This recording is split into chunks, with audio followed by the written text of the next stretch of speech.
Соңку тарых.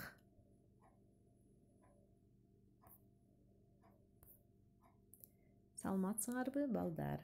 Эс алуу жакшы өтүп атабы? Барыңарга жагымдуу маанай каалайм. Маанайы жакшы болсо каалоолубуз да жакшы болот. Ошондуктан баарыбыз маанайыбызды оңдоп, оюбузду бир жерге топтоп алабыз. Окууга болгон аракет канчалык жай болгону маанилүү эмес, сенин токтоп калбаганың маанилүү. Эми бул жерде дал келтирүү берилген балдар. Бул эмне үчүн? Биз 3-чейректе өткөн темалар боюнча бир аз эске түшүрүү үчүн кайталоо жүргүзөбүз.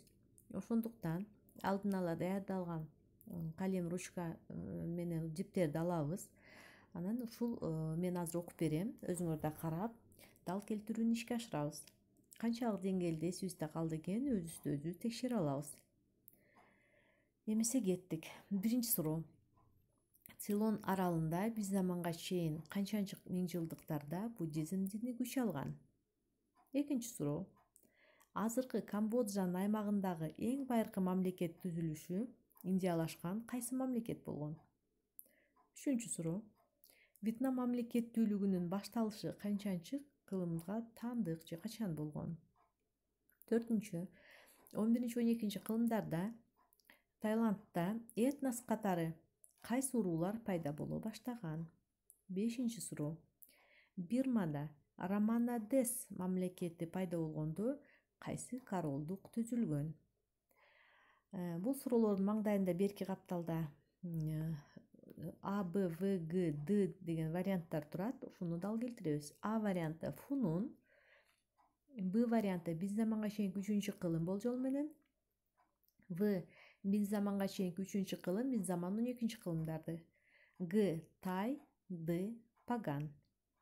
Баарыбыз көңүл бөлүп бирдин Б'сы, экинин В'сы деп өзүбүз туура жоопту белгилеп алабыз. Тез эле эске түшүп белгилеп алды деп ойлойм силерди. Бул анча деле татаал маалыматтар эмес. Өзүбүздү текшерип, жоопторду карайбыз. Кимибиз канчалык деңгээлде эсибизде калды экенин текшеребиз. Туура жооптор: 1-ин В'сы, 2-ин Асы, 3-түн Б'сы, 4-түн Г'сы, 5-тин Д'сы. Рахмат силерге. Эми баардыгыбыз көңүлүбүздү жаңы темага бурабыз. Жаңы тема бул Европа өлкөлөрүнүн экономикалык, социалдык жана саясий өнүгүшү, реформация. Бул эски китепте 41 параграф, ал эми жаңы китепте 27 параграф деп берилген. Биз жаңы бөлүмдү баштап атабыз. Жаңы дүйнө цивилизациялары деген жаңы бөлүм башталып атат. Биз бул темадан эмнелерге токтолот экенбиз? Улуу географиялык ачылыштардын натыйжалары, капиталдык алгачкы топтомунун булактары, капиталдык алгач топтомунун классикалык мекени бул Англия, ошо Англия жөнүндө сөз кылабыз. Реформация жөнүндө сүйлөйбүз жана ошол терминдерге токтолот экенбиз, эске түшүрөт экенбиз. Жаңы теманы баарыбыз жазып алсак дептерлерибизге.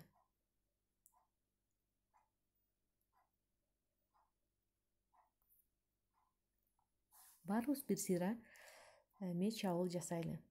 Европа дегенде эмне оюңарга келет? Мисалы үчүн бириңерге картасы келиши мүмкүн, бириңерге өнүккөн шаарлар, алдыңкы өлкөлөр, цивилизациясы өнүккөн, экономикасы өнүккөн өлкөлөр эсиңерге түшүшү мүмкүн. Ар ким өзүнчө Европа жөнүндө ойлонуп алабыз, меч абыл жүргүзөбүз. Эмесе кеттик. Бул жерде Европанын картасын көрүп турабыз. Ошо картада көрүнүп тургандай эле Европа өлкөлөрүндө жөнүндө сөз кылабыз. Негизинен Англия, Франция, Германия, Испания жана башка өлкөлөр жөнүндө бүгүнкү сабакта сөз кылабыз балдар. Эми бул жерде улуу географиялык ачылыштар капиталисттик өнүгүштүн, өлкөлөрдүн өнүгүшүнө зор түрткү берген. Себеби билебиз баарыбыз эле 16-17 кылымдын биринчи жарымында феодалдык түзүлүш мурдагыдай эле үстөмдүк кылып турган мезгил. Бирок Европада, Батыш Европада, алардын алдыңкы өлкөлөрүндө капиталисттик ишканалар алгачкылар пайда болуп баштаган. Негизинен ошол кен казуу ишинде, кол өнөрчүлүктө негизинен суу кыймылдаткычтары пайда болгон. ошол соода жолдорунун өнүгүшү дагы чоң шарт түзгөн капитализмдин өнүгүшүнө, эмгек куралдарын жакшыртууга, дыйкандар менен кол өнөрчүлөрдүн эмгек тажрыйбаларынын топтолушуна өбөлгө түзгөн деп айтсак болот экен. Ошол суу кыймылдаткычы жөнүндө кичине сөз кылсак балдар. Бул жерде географиялык ачылыштар деген сүрөт, интернетте алган сүрөт көрүп турабыз. Бул жерде соода жолдорунун ачылышы, кеме куруу турат. Эми бул жерде суу кыймылдаткычы жөнүндө сөз кылсак, суу кыймылдаткыч жөнүндө биз баарыбыз эле билебиз.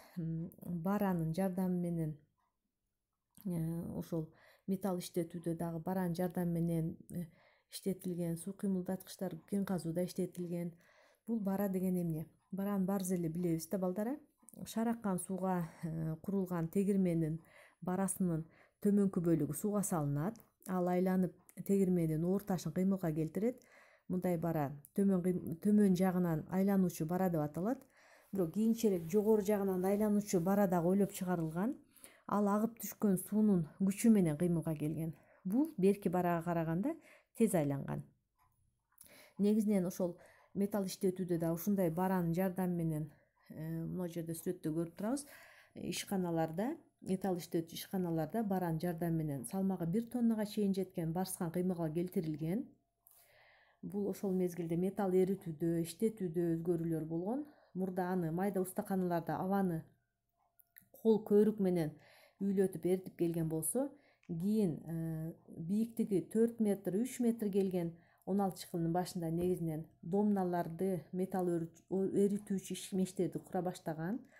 Суу барасы зор күч менен аба үйлөп турган. Анын натыйжасында домна меши эң жогорку температурага чейин ысып, темир эритилип, чойн өндүрүлгөн. Бул негизинен кагаз өндүрүшүндө дагы суу кыймылдаткычын жардамы менен пресстер көтөрүлүп жана төмөн түшүрүлүп турган. Мындай кыймылдаткычтарды негизинен бир эле кагаз ишинде эмес, металл эритүүдө эле эмес, шахтада дагы иштетишкен. Негизинен кен казуу ишинде кенди алып чыгуу үчүн дагы шахталардан сууну соодуруп чыгаруу үчүн да пайдаланышкан. Бул кыйла терең шахталарды казууга жана кенди көп казып алууга мүмкүнчүлүк берген. Негизинен суу барасынын ошол мезгилдеги жардамы ошол аябай чоң болгон деп айтсак болот экен. Согуштук техника дагы өнүккөн бул жерде, Европада 16-17 кылымдарда.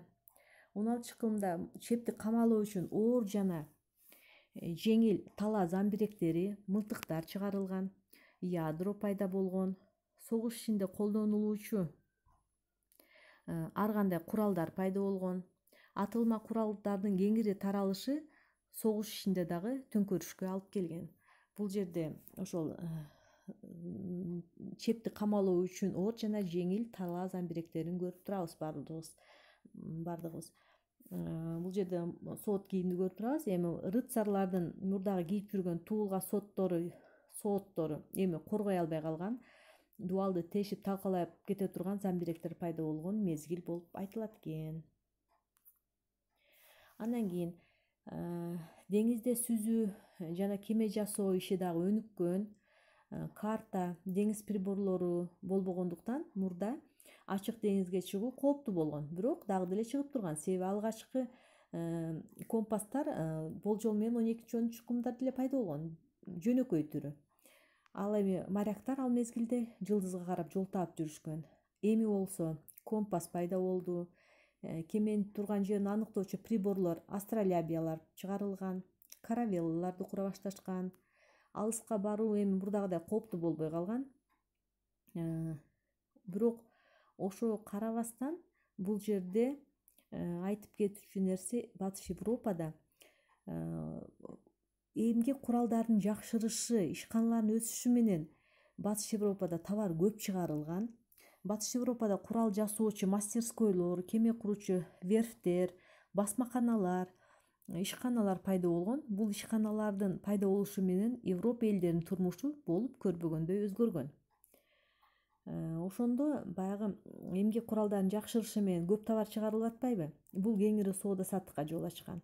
Европалык деңизге сүзүүчүлөр чыгыш менен болгон соодадан зор кирешелерди алып туруу үчүн Азия өлкөлөрү менен түздөн түз байланыш түзүүгө умтулган. Ошентип капитализм акырындап өнүгүүгө багыт алган. Биз эми Англия жөнүндө сөз кылабыз. Англия капиталдын алгачкы топтомунун классикалык мекени. Бул Карл Маркстын сөзү.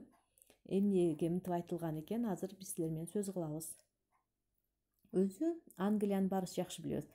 Англиянын калкы дагы Европадагы Германия, Франция, Испания мамлекеттерине салыштырмалуу бир нече аз болгон.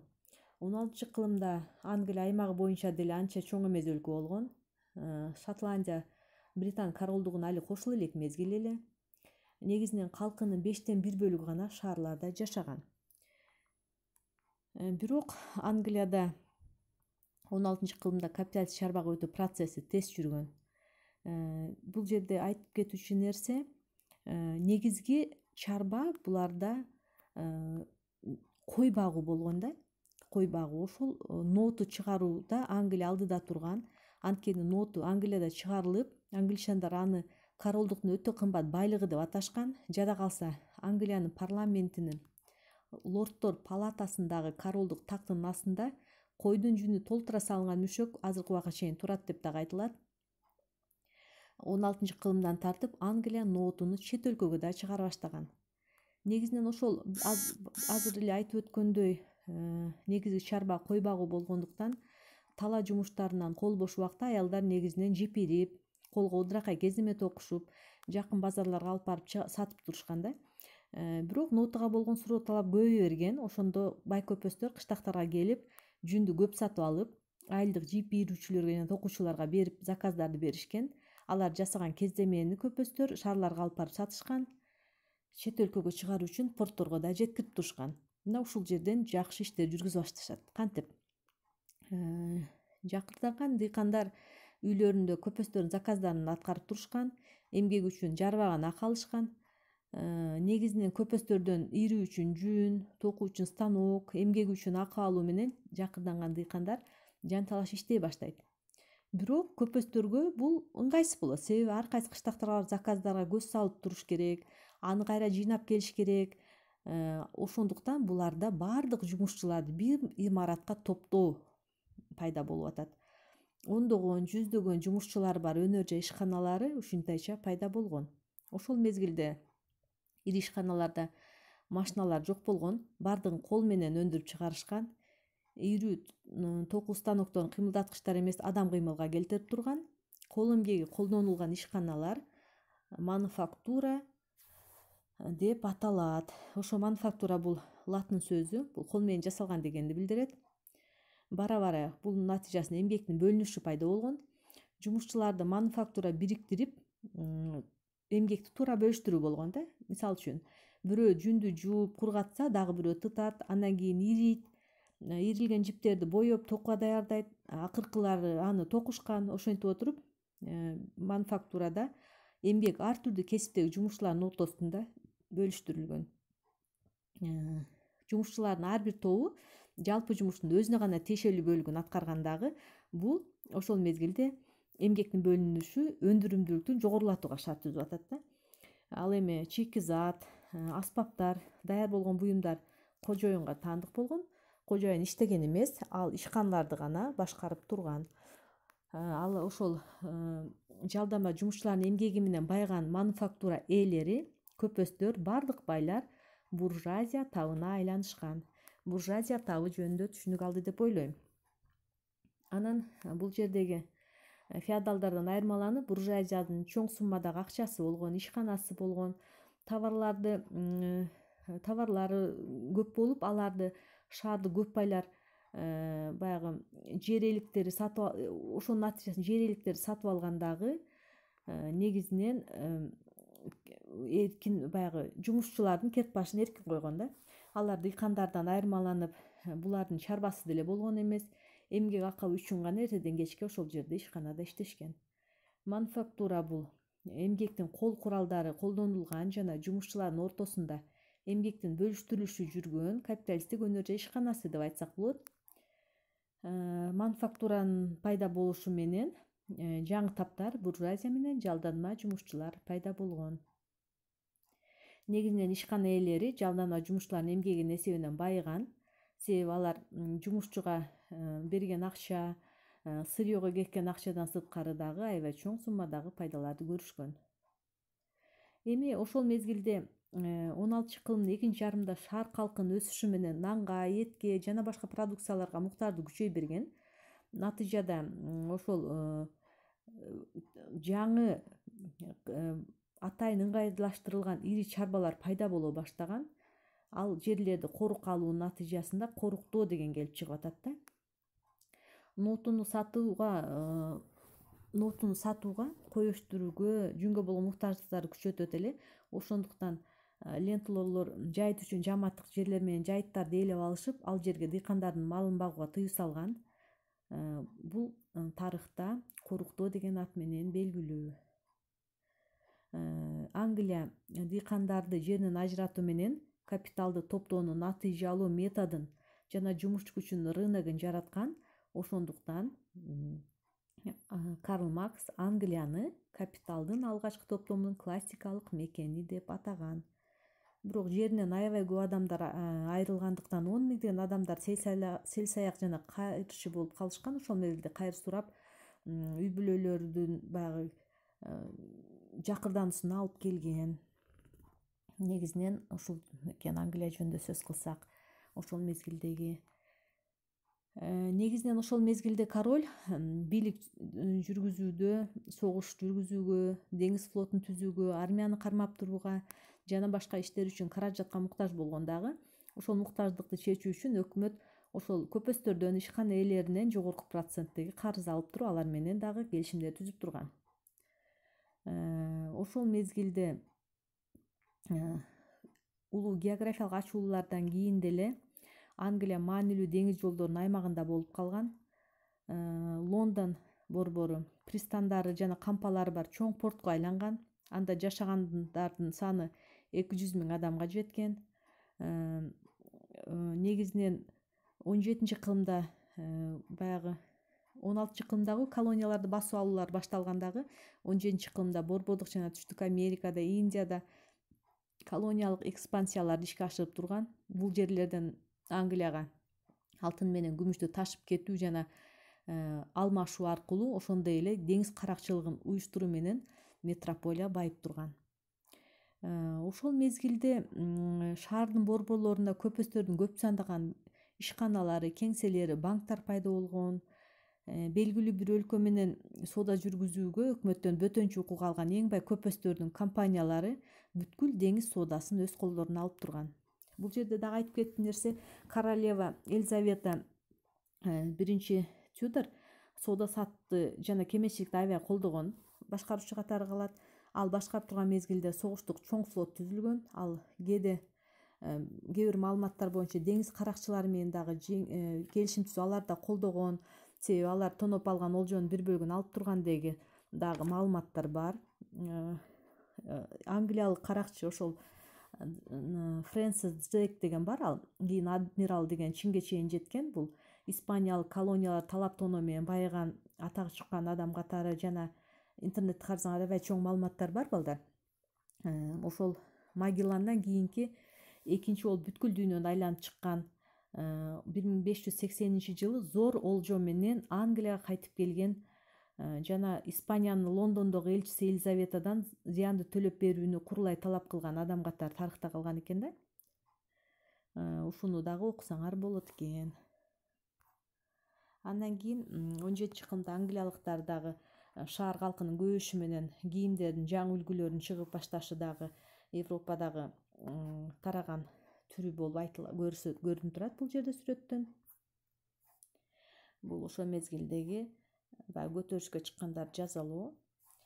Андан кийин биз эми реформация жөнүндө сөз кылсак, балдар, бул жерде реформатор Мартин Лютердин сүрөтү турат. Мартин Лютерден башка дагы Цвингли деген бар, реформаторлор жана башкалар. Эми реформация деген эмне экен, балдар? Реформация бул латын сөзү. Бул өзгөртүү, кайра куруу, оңдоо дегенди билдирет экен. 16-кылымдын батыш жана борбордук Европа өлкөлөрүндө кеңири жайылган коомдук кыймыл. Католик чиркөөсүнө каршы күрөш дегенди түшүндүрөт. Билебиз, христиан дини православие жана католик болуп бөлүнөт. Андан кийин католиктерден протестанттык агымда чыккан деп айтабыз. Мына как раз ошол жөнүндө сөз болуп атат. Себебин айтсак, феодалдын мамлекеттик жикке бөлүнүшү, жаңы капиталисттик элементтердин пайда болушу, социалдык карама-каршылыктардын курчушу реформациянын чыгышына себеп болгон. Реформациялык кыймылга католик чиркөөсүнүн ар түрдүү көз карашта сындаган топтор, саясий топтор жана таптар катышкан деп айтсак болот экен. Реформациянын идеологдору католик чиркөөсүнүн анын иерархиясы менен жалпы эле дин кызматчыларынын зарылдыгы жок деп эсептешкен. Реформациянын негизги багыттары бул бюргердик, буржуазиялык деп айтылат экен. Себеби көрүнүктүү өкүлдөрү бул азыр эле сүрөттөн көрүп өткөн Мартин Лютер жөнүндө айтсак болот экен. Бул багыт кээ бир өлкөдө ири таптык баягы салгылашууларга алып келген. Ал эми реформация жеңген өлкөлөрдө болсо жаңы протестанттык чиркөөлөр уюштурулган. Батыш Европада католицизмдин ролу начарлаган. Эми бул жерде баягы Мартин Лютер турат, анын өмүр баяны бул жерде берилген. Интернеттен карасаңар аябай жакшы берген. Бул тарыхта бул эми Германияда жашап өткөн адам да. Бул ошол Германиядагы адабий немец тилин өнүктүргөнгө салым кошкон адам катары тарыхта калган. Бул ошо Библияны дагы немец тилине которуп чыккан адам. Бул жерде жазылбаптыр, бирок өзү тарыхта ошондой. Библияны окуп чыккан. Бул Библияны кантип окуп калган? Бул ошол мезгилде католик чиркөөсүнө, анын ичинде Рим папасына каршы чыгып, анан аны жазалоо үчүн чакырганда бул өзүнүн талапкерлери жашырып койгон. Ошо жашырганда Библия китепти окуп, ошого аябай чоң таасирленип, ашыкча кереги жок маалыматтар дагы көп экен бул деп ошолорго дагы каршы чыккан. Андан кийин ошо Библияны окуп, немец тилине адабий тилде которуп чыккан адам катары тарыхта калган. Реформация жөнүндө сүйлөдүк, дагы изденебиз балдар. Эмесе тапшырма негизги даталар боюнча иш жүргүзүү балдар. Мына берилген даталар дептерибизге жазып алабыз. Жана ушул даталар боюнча концептуалдык таблица түзүп жазсак болот. 16 кылым жана 17 кылымда боюнча конспект жазгыла деп берилип атат. Кичине маалымат жазып аласыңар аз эмнени түшүндүңөр. 15-16 кылымда кандай өзгөрүүлөр болгон? 16 кылым жөнүндө таблицага түшүрөсүңөр. 1533-1633 жылдар кандай окуя болгон? 1580 жыл кандай окуя болгон? 1553-1610 жылдары кимдер бийликке келген экен ошол мезгилде? 1606-1607 жылдары ким тарабынан кандай окуялар болуп өткөн деп бул эми китепти карап окуйсуңар дагы ушул маалыматтарды дептерге таблица кылып түшүрөсүңөр. Үйгө негизинен тапшырма ушул. Силер менен коштошомун. Кийинки жолугушканга чейин кош болгула. Көңүл бурганыңарга чоң рахмат.